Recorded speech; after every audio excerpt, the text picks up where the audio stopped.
Hey everybody, welcome back to Heartland Productions. Today is the day I am going to swap out the broken stone in my Gozney Dome dual fuel with a brand new Biscotto stone from Biscotto Stones International. So stay tuned and make sure you watch the whole thing. I'll put a link at the end so you know how to get one if you need a replacement stone yourself.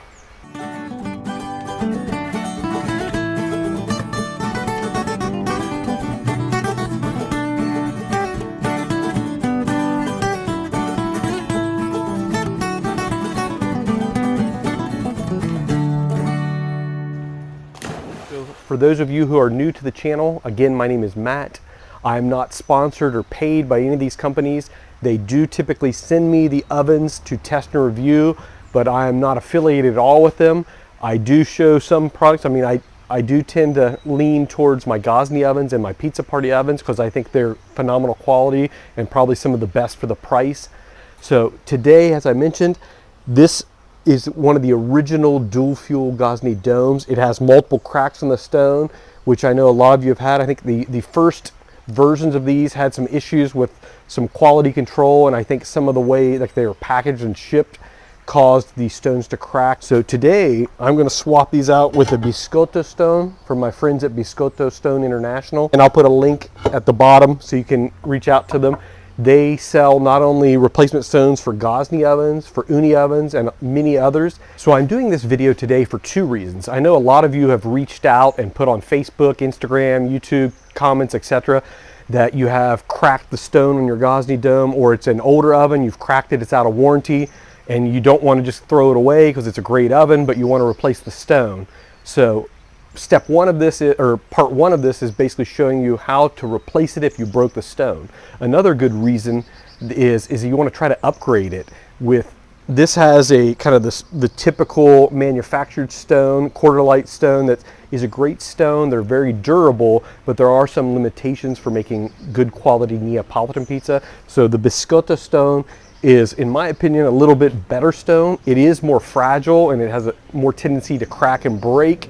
But even if it cracks, it's still usable and it doesn't affect the cooking, but it allows you to cook at higher temperatures and it reduces the chance of burning the actual pizza. Some more traditional in Naples of what they would use in a traditional pizza oven. So before I get any farther, I wanted to also to be 100% clear that doing any of this type of conversion or upgrading is for sure going to void your warranty. So if you have a brand new oven or it's still under warranty, I would not suggest doing this. I would only suggest doing this if it's an older model that's out of warranty, it's broken, and you need to upgrade it, etc. So do not do this if it's under warranty, because it will almost 100% for sure void your warranty. Also, I don't think I have to say this, but it's pretty common sense that make sure you disconnect the propane or the natural gas before you do any of this stuff. And you also probably want to remove the battery from the igniter just in case you don't want anything with electrical charge. Sorry to break in the middle of the video and stop you. So long story short, I wanted to let you know before you watch the whole video that it was not successful. I tried to replace the stone, but this oven was beyond repair. The whole inside was all messed up. So if you want to watch a oven repair disaster video that has definitely not a happy ending, then continue watching. If you do have hopes and aspirations of actually using this as a tutorial, I'll put a link in the bottom with the steps of how to do it if your oven's in still good shape, just has a cracked stone and it's not destroyed. So again, sorry, thanks. Watch the whole thing, you might find it enjoyable, but just wanted to let you know so you don't waste your time watching the entire video. It doesn't end well. First thing we're gonna do is take the chimney off, the cap, set that somewhere so we don't lose it. I'm also gonna move the stone so I don't break those. We'll move those out of the way. Be very careful. I mentioned these are much more fragile than the manufactured stones. I also wanted to mention that they provided me kind of step-by-step how to replace this. So if you want kind of a step-by-step guide to, not just the video, reach out to me and I'll try to send this to you, or I'll send a link with the steps in it from Biscotto International. We need to turn it around and we need to access the electronic panel, which is in the very back right here. So here's the panel. If you don't have, this is the screwdriver that originally came with the dome. It's kind of like a little hex bit. Basically just unscrew these. Make sure you save the bolts. I took the ashtray out. Make sure I'm going to put them all in there so I don't lose them. Once you get the screws all out, remove the whole panel. I'll just stick it over here, and then you'll have access to the electronics. This is basically all the access you need right here. I'm going to remove the battery just in case. Set that in here with the screws. Okay, the first thing you want to do is label all these wires. You don't want to screw anything up. So what I'm going to do is I'm going to mark these.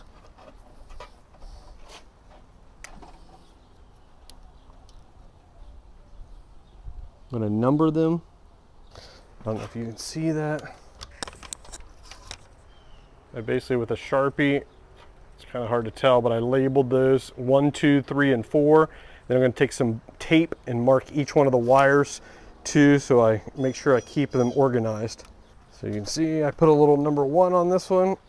I don't know if you can see that or not, little 1. I'll put that on this first one, so there's no doubt. There we go, and I'll put a little number 2.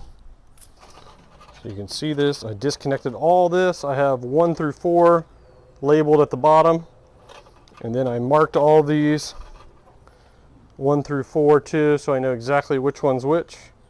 There's 1, 2, 3, and 4. That way there's no confusion later on. So I'm just going to kind of stick these cords back in there temporarily for now, just kind of get them out of the way. And I kind of set it like this so I can access.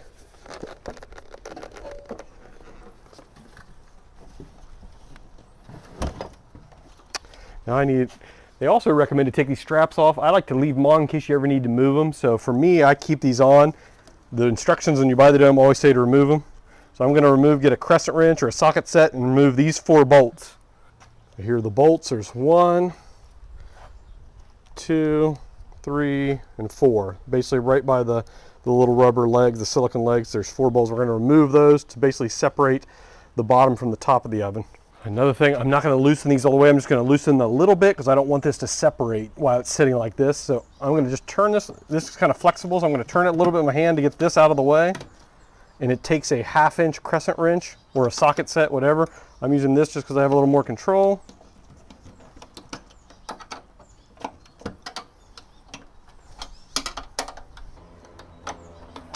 All right, I have that loosened a little bit. I'm going to pull it back up just so it don't separate without where I don't want it.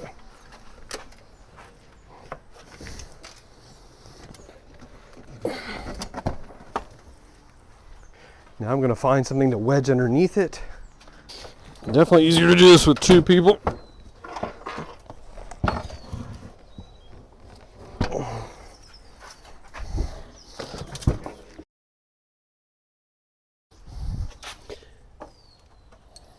There are the bolts. Just wanted to show you how I did it. I used 4x4s and I set it up like this, making sure you don't set the little legs on it because you need access to the bolts. See, the bolts were right here. That way you can get underneath it, because I'm not 100% sure how this is going to work. I didn't want to have it on its side and take the bolts off and then the whole thing, like this part, separate from that part, because I believe this part is the base, this is the actual oven. So I want it like this so I can lift the top right off of it. Okay, this is going to be the complicated part because this part's very heavy. So I need to get, they're completely separated now. I just need to lift the top oven part off the base. So I've made some space over here. There's enough room. I put a towel down just in case. I'm going to try to lift this off and put it here, but I think I'm going to get somebody to help me just in case.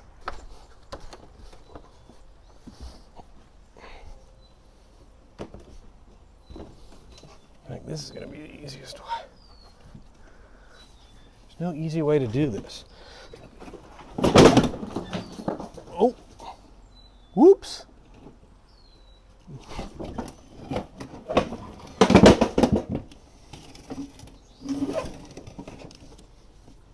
Wow.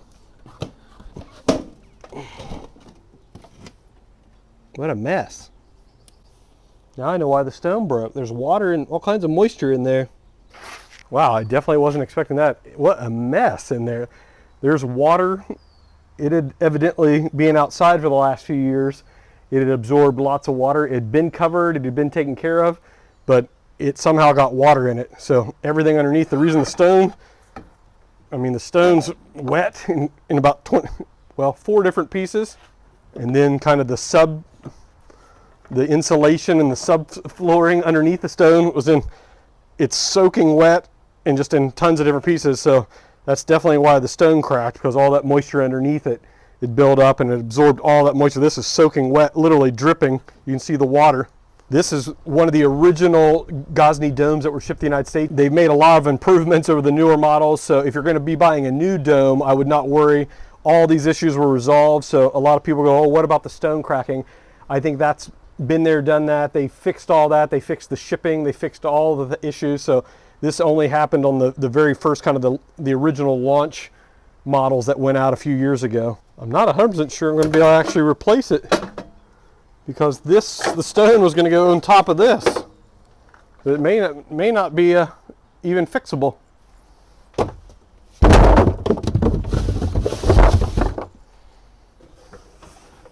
Yeah, unfortunately, I think this one might be a lost cause, is that I needed that subfloor, like that insulation stone, to be able to put the new stone on top. So without that, this may be a lost cause. You can see here by the instructions that they sent me, this is what I needed. This is kind of the subfloor, for lack of a better terms, so I could put this here. We will see. Well, unfortunately, I'm going to have to end the video here because, like I mentioned, this thing, evidently it was not taken care of. I thought it was. Like, for mine, personally, I keep mine covered. I never let water get into it or anything. This one had evidently gotten extremely wet, and the water got inside it and soaked. So the subflooring, the big layer of insulation underneath the stone, was completely waterlogged and just turned basically like mush. And then the insulation on the inside, here, look, I'll show you. Look, full of water. So there's really nothing I can do with this oven. It's really a total loss, which is a shame, because it would have been a great oven. I hate to get rid of it, but I mean, it's literally all the insulation. There's no way I need to replace the insulation on this level first before I can even put a new stone on it. So I'm not going to be able to finish it. I mean, I'll see what I can do. Maybe I can try to find another layer of this before I completely give up. But sorry. If you're going to do this at home, you can still do it. I mean, if you have a newer oven and when that layer is still in good shape, you can do it. This is the part you need to be careful. These are the wires. The reason you have to disconnect, I'll show you here. So those of you who are doing this at home, when you take the lid off, this is why you need to be careful. You disconnect the wires because of this. You need this extra space, so you need to take the top off, and you need to make sure you don't break this part off. You can see it right here. So make sure you take the top off and be very close, because you only have maybe about 8 inches of cord there. So you need to be careful. If your sub stone, your sub insulation is still in good shape, then you basically replace the stones like this and put them back on. I don't want to do that with this oven, because not only does it lose all the insulation on the bottom underneath the stone, but all the insulation on the inside of this oven is completely, literally sopping full of water. So it'll just destroy the oven again, and it's just not worth it. Well, I'm going to have to wrap it up. So sorry. I really wanted to show you a video of me replacing the stone, but as you can see, it was completely impossible. I can't do it, but stay tuned. I am going to do this. It's going to be much easier on my Dome S1 and my new Arc XL. I have Biscotto stones for those also. Those, luckily, the stones come right out, so I will show you how to take those out, how to replace them with Biscotto stones, and then I'll make some pizzas with it too to show you kind of the pros and cons with both those different stones. So guess we learned, so stay tuned. This is a great example. Make sure you take care of your ovens. Make sure you keep them covered, keep them somewhere waterproof. If you don't have a good cover, or you're gonna have it over the winter, maybe try putting a garage or a storage building to keep the rain and moisture out of it. Thanks again for watching. Sorry this one didn't turn out. So I'm not saying that all the ovens that have cracked stones are gonna turn out like mine did. I think this was a special case. This oven probably was left out in the rain, wasn't taken care of. This was not my oven. This was an oven that somebody gave me to help try to fix. So I don't know the condition of the oven, what they did to it. So I love Gozney ovens. They're still probably my go-to ovens in the house. So stay tuned. I will have some other videos, but I just wanted to give you that disclaimer that this isn't going to be the case for all ovens. But I do suggest, if you're going to replace it, that take the oven apart first to make sure that the stone insulation, the insulation underneath the original stone is still in good shape and not covered in water. Make sure the insulation's not all wet too before you order a replacement stone. So do all this process prior to that, just to save you some headache and money. Thanks for watching.